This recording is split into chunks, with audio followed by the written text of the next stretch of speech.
Good morning, class. So, as you know that we are continuing to theory of demand chapter, okay, and now we are starting our lecture 3 on this chapter, that is law of demand. So, what is law of demand? Law of demand says that other things being equal, quantity demanded increases with the increase in own price of the commodity and vice versa. It means अगर price आपके increase हो रहे हैं, law of demand हमारा मतलब होता है if price is increasing then demand will decreasing, if price is decreasing then demand will increasing. ठीक है, so this is your law of demand.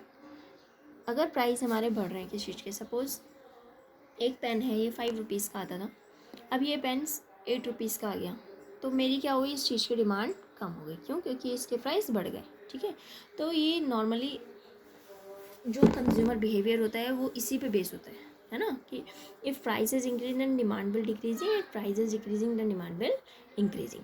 So this is law of relation, law of demand, sorry. See, here is price, here is quantity. Price is 10, quantity is 100. ठीक है, if price is decreasing and it comes to 9 then it will be 150. if it is 8 then it will be 200. ठीक है, तो ये क्या है हमारा, इसमें क्या हुआ कि हमने क्या हुआ, अपनी क्वांटिटी डिमांडेड को हमने इंक्रीज़ किया 100 से 150. कब? जब उसके प्राइस कम हुए 10 से 9. पहले 10 थे, अब 9 हो गए, तो हमने क्या, पहले 100 खरीदे थे, 150 खरीदना, अब और कम हुए तो हमने और अपनी क्वांटिटी बढ़ा दी. ठीक है, तो ये हमारा होता है डिमांड शेड्यूल. डिमांड शेड्यूल मतलब जब हम किसी चीज़ को टेबल फॉर्म में शो करते हैं, और डिमांड कर्व मतलब जब हम उसको डायग्रामेटिकली शो करते हैं. तो इसको मैं डायग्रामेटिकली शो करूँगी, that is quantity here and here is price. Price क्योंकि चेंज हो रहे हैं ना, तो इसमें आप 50, 100, 150, 200 ये लिया है मैंने बेस में, एंड दीज आर 1 2 3 4 5 6 7 8 9 10. इसको आपने शो किया, that is consume demand curve. ये क्या हो गया आपका डिमांड कर्व. ठीक है, डिमांड कर्व यानी कि डी जो है ये शो कर रहा है कि demand for a commodity x extend from, ये यहाँ से कहाँ एक्सटेंड हो गई है, यहाँ पे एक्सटेंड हो गई है ना, ओ क्यू से कितनी एक्सटेंड हो गई है, इतना एक्सटेंड हो गया. ठीक है, तो ये हमारी डिमांड कर्व है.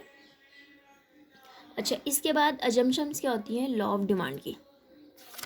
कम to the next, that is assumptions of law of demand. कि हम लॉ ऑफ डिमांड की बात कर रहे हैं, तो लेकिन क्या चीज़ हम इसमें अज्यूम लेके चलते हैं, अज्यूम क्या करते हैं इसमें.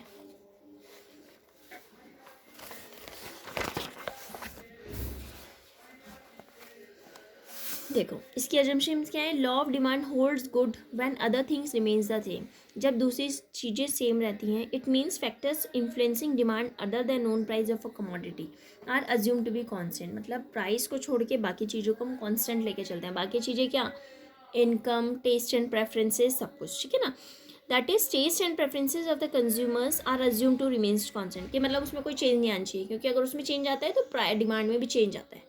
तो हमने अज्यूम किया है कि सिर्फ प्राइस चेंज हो रहे हैं, बाकी जो टेस्ट एंड प्रेफरेंस है कंज्यूमर के वो कांस्टेंट है. There is no change in income of the buyer, buyer की इनकम में कोई चेंज नहीं आया है. Next one, prices of the related goods do not change. जो प्राइस है रिलेटेड गुड्स के वो कोई चेंज नहीं हुए. Consumers do not expect any significant change in the availability of the commodity in the near future. कि मतलब consumer कोई भी फ्यूचर चेंज नहीं देखता है, कि अगर वो नहीं अज्यूम करता है कि ठीक है, कोई भी एक्सपेक्टेड नहीं करता है कि फ्यूचर में इसमें कोई चेंज होगा. ठीक है, क्योंकि ये सब चीज़ें अगर वो कंज्यूमर लेके चलेगा तो उससे भी क्या होती है, हमारी डिमांड अफेक्ट होती है. अगर मैं सपोज अभी मैं अपनी गाड़ी में तेल डलाने गई हूँ, पेट्रोल अभी इस टाइम पे 75 है, तो मैंने 1 लीटर डला है, लेकिन मुझे अगर लग रहा है कि कल को 80 हो जाएगा या 90 हो जाएगा, तो मैं क्या करूँगी, 2 लीटर डला लूँगी. ठीक है ना, तो फ्यूचर एक्सपेक्टेशन बोलते हैं इसे. अगर ये सब चीज़ें कॉन्स्टेंट रहती हैं, if only price will affect then demand will be change, तब लॉ ऑफ डिमांड हमारी काम करती है.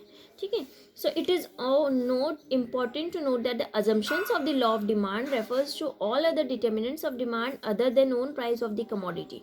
Law of demand studies the relationship between demand for a commodity and own price of the commodity on the assumption that all determinants of demand remain constant. ठीक है, next आता है, हम अगर मैं पूछती हूँ कि why more of a good is purchased when its price falls. Okay, so अगर क्वेश्चन मेरे पास राइज होता है कि why more of a good is purchase when its price, और क्यों हम ज़्यादा गुड्स खरीदते हैं जब उसके प्राइस कम हो जाते हैं, या हम ये कह सकते हैं कि डिमांड कर्व डाउनवर्ड क्यों होता है, स्लोप डाउनवर्ड क्यों होता है. So downward slope of demand curve indicates that more is purchase in response to fall in price, कि हमने ज़्यादा खरीदा जितने इतने प्राइस कम होते रहे, है ना. Thus, there is inverse relationship between own price of the commodity and its their quantity demanded. Inverse relationship कब होती है, जब when one thing is increasing and second thing is decreasing. That is called inverse relationship. And direct relationship is that when both are moving in a same direction. If demand is increasing and demand price is also increasing. ऐसे करके जब होता है, ठीक है ना, तो उसको हम डायरेक्ट रिलेशनशिप बोलते हैं. लेकिन लॉ ऑफ डिमांड में इन्वर्स रिलेशनशिप होती है. इसको हम अलग अलग फॉर्म्स में, जैसे law of diminishing marginal utility. Marginal means मैंने आपको शायद पहले भी बताया था कि मार्जिनल का सिंगल मीनिंग होता है एक्स्ट्रा, एडिशनल जिसको हम बोल सकते हैं, सॉरी, है ना, additional. So according to this law, इस लॉ के according, as consumption of a commodity increasing, जैसे जैसे हम अपना कंजप्शन बढ़ाते रहते हैं कि पहले मैंने 50 था, फिर 100 हुआ, फिर 150 हुआ, तो मेरा कंजप्शन बढ़ा. मार्जिनल यूटिलिटी जो था हर एक सक्सेसिव यूनिट से वो डिमिनिश होता रहा टू अ कंज्यूमर के लिए, है ना. जो मार्जिनल यूटिलिटी था वो क्या होता रहा, कम होता रहा. अब सपोज मुझे भूख लग रही है, मैं 4 रोटी खाने बैठी हूँ, मैंने 1 रोटी खाई, तो जितनी मुझे 4 रोटी की भूख लगी थी वो थोड़ी भूख मेरी कम हुई, ठीक है. उसके बाद मैंने दूसरी रोटी खाई, थोड़ा भूख और कम हुई. देन थर्ड, जैसे मैंने रोटी खाई और कम हुई, और फोर्थ में मेरा पूरा पेट भर गया, ठीक है. तो इससे क्या हुआ, जैसे जैसे मैंने एडिशनल यूटिलिटी करी सक्सेसिव यूनिट की, तो उससे डिमिनिशिंग होती रही मेरी क्या, कंज्यूमर, है ना. तो वो क्या होती है, कम होती रही.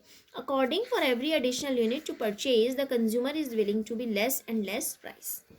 हर कोई कंज्यूमर चाहता है कि मेरे को कम पैसे देने पड़े और कम प्राइस में चीज़ें मिले, ठीक है. नेक्स्ट आता है मेरा income effect. It refers to change in quantity demanded when real income of the buyer changes owing to change in income. Income effect refers to change in quantity demanded जब real income buyer की change होती है, ठीक है. With a fall in price, real income increases. जैसे जैसे fall होता रहता है प्राइस में, तो जो real income होती है वो increase होती है. real income increase हो रही है. कैसे income हो रही है, मैं तो सामान की बात कर रही हूँ, लेकिन यहाँ income की बात हो रही है. कैसे, जो आप सामान खरीदोगे अपने मनी से ही तो खरीदोगे. अगर सपोज़ मैं आपको कह रही हूँ कि मैंने आपको 50 रुपीज़ दिए सामान खरीदने के लिए, just as your pocket money, आपने उसमें से 20 रुपीज़ का कुछ सामान ले लिया अपने लिए, तो क्या हुआ, आपकी जो इनकम थी, जो आपकी पॉकेट मनी थी, वो क्या हो गई, कम हो गई, ठीक है. तो इससे क्या हुआ कि जो मेरी रियल इनकम होती है, अब अगर सपोज़ मैंने आपको 50 रुपीज़ दिए, आपने सिर्फ 10 रुपीज़ खर्च करे, तो पहले तो आपके पास 30 बचे थे. अब अगर सपोज़ आपके पास दूसरे दिन मैंने आपको 50 दिया, आपने 10 रुपीज़ खर्च, तो कितने बचे आपके पास, 40. तो क्या हुआ, जैसे जैसे प्राइस कम हुए, है ना, जो पहनना जो चीज़ आप खरीदने गए वो 10 की मिल गई आपको, तो जो जैसे प्राइस कम हुए, तो आपकी जो इनकम है, पॉकेट मनी है, वो इंक्रीज़ हो गई, पैसे आपके पास ज़्यादा बचे, ठीक है. तो सेम चीज़ की बात हो रही है कि जैसे जैसे प्राइस कम होते रहते हैं, वैसे वैसे रियल इनकम इंक्रीज होती है. Accordingly demand for the commodity expand. इसके अकॉर्डिंग क्या होता है, जो डिमांड होती है कमोडिटी की वो एक्सपेंड करती है, ठीक है. After this next point is substitution effect. Substitution effect mean substitution effect refers to substitution of one commodity to the other when it becomes relatively cheaper. कि हमने एक दूसरी चीज़ को खरीदना छोड़ दिया, जब वो जैसे हमने, मैं सपोज 2 पेन यूज़ कर रही हूँ, ठीक है, तो मुझे एक पेन महंगा लग रहा है, एक पेन सस्ता पड़ रहा है, तो मैं क्या करूँगी, जो सस्ती पेन मिलेगा मुझे, मैं वो यूज़ करूँगी. तो सब्सटीट्यूट कर रही हूँ, अपनी चॉइस को मैंने सब्सटीट्यूट कर दिया. It is expansion of demand due to substitution effect. इससे क्या होता है, डिमांड की एक्सपेंशन हो रही है due to substitution effect. Okay. Next one is size of consumer group. When price of a commodity falls, many more buyers can afford to buy it. ज़्यादा से ज़्यादा लोग उसको अफोर्ड करते हैं कि उसको खरीद लें. अकॉर्डिंगली, इसके अकॉर्डिंगली डिमांड क्या करती है, एक्सपेंड करती है. Okay. Next one is different usages. A good may have several usages. आपको पता है एक गुड के बहुत सारे यूज़ होते हैं. जैसे मिल्क है, मिल्क को मैं यूज़ करती हूँ कर्ड बनाने के लिए, चीज़ बनाने के लिए, बटर बनाने के लिए. If price of milk reduces, अगर मैं प्राइस ही मेरे मिल्क के कम हो जाएंगे, तो इससे जितनी भी चीज़ है उसके रेट भी कम हो जाएंगे, कर्ड के रेट भी कम हो जाएंगे, और आपके बटर के रेट भी कम हो जाएंगे. Accordingly demand for milk expand. इससे क्या होगा, अब मिल्क के रेट कम हुए तो उसकी डिमांड बढ़ गई, ठीक है. सो this is called different uses, we can say different uses, good may have different uses. Okay, now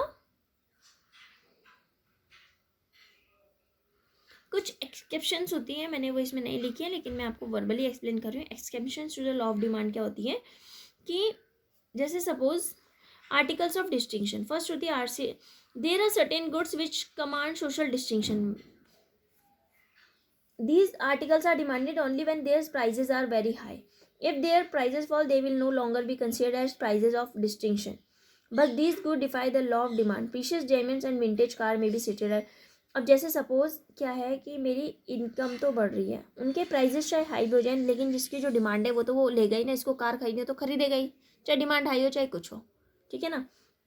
Giffen goods highly inferior goods होते हैं. ये एक नेगेटिव इनकम इफेक्ट होता है इसमें. एज अ रिजल्ट जब प्राइस इन कमोडिटी के false होते हैं तो उनकी डिमांड भी कम हो जाती है, even when they happen to be relatively cheaper than other goods. This is called Giffen paradox. Next होता है व्हेन कंज्यूमर्स जज quality of a commodity by its price. मतलब कुछ कंज्यूमर जज करते हैं कमोडिटी का क्वालिटी उसके प्राइस से. जैसे the emerging trend to buy organic farm products explains the phenomena.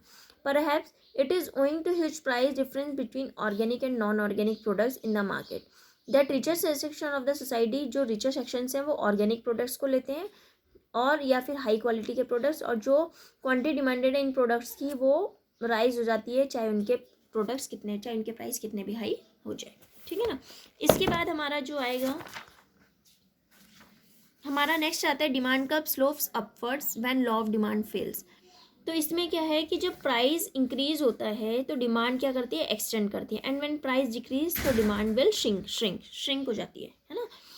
As already stated, positive relationship between demand and price of a commodity establish in case of given goods और when the goods are simply because of their high prices. ठीक है ना. Demanded simply because of their high prices और when consumers जज the quality of the consumer by its price. तो ये जो हमारा है ये हमारा लास्ट हो गया यहाँ तक. ये हमारा हो गया लेक्चर 3. ये जो नेक्स्ट टॉपिक है ये मैं आपको लेक्चर 4 में एक्सप्लेन करूँगी क्योंकि सब कुछ एक साथ पढ़ोगे तो यू विल गेट कंफ्यूज. ठीक है ना. तो ये हम लोग नेक्स्ट उसमें एक्सप्लेन करेंगे. ठीक है क्लास. Thank you class.